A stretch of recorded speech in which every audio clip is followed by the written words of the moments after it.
Hi சொந்தங்களே, Sunday evening போல் வெளியே போயிருந்தாங்க. கொஞ்சம் சில வேலைகள்லாம் இருந்துச்சா, சரி அதை பார்த்துட்டு வரலான்னு சொல்லிட்டு கிளம்பியிருந்தோம். வேலையாக பார்த்திங்கன்னா செடி வாங்கினோங்க.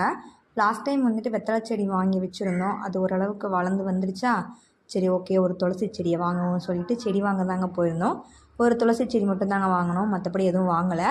நவீன் அவங்ககிட்ட வந்து ரொம்ப நாளாக எனக்கு ஒரு கத்தி வாங்கி கொடுங்கன்னு கேட்டிருந்தேன். நவீன் அவங்கள பொறுத்தளவு கேட்டோன்னே எந்த பொருளும் வாங்கி கொடுக்க மாட்டாங்க. ரொம்ப நாள் ரொம்ப நாள் ஆனதுக்கப்புறம் தான் வாங்கி கொடுப்பாங்க. அதுவும் 4-5 டைம் கேட்கணும். அது மாதிரி கத்தி வாங்கி கொடுத்தாங்க. எப்போயுமே டீ வந்து வீட்டில் தாங்க போடுவோம். ஆனால் நவீன் அவங்க வெளியே டீ சாப்பிட்டுக்கலான்னு சொன்னாங்க. எனக்கு வெளியே டீ சாப்பிட்றது பிடிக்காதுங்க. அதனால் நான் வந்து பப்ஸ் வாங்கிக்கிட்டேன்.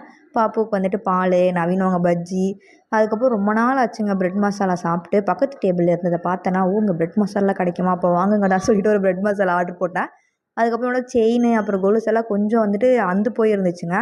அதெல்லாம் போய் பற்ற வச்சுட்டு நேராக நாங்கள் வீட்டுக்கு வந்துட்டோம். அவ்வளோதாங்க. நெக்ஸ்ட் மீலாகில்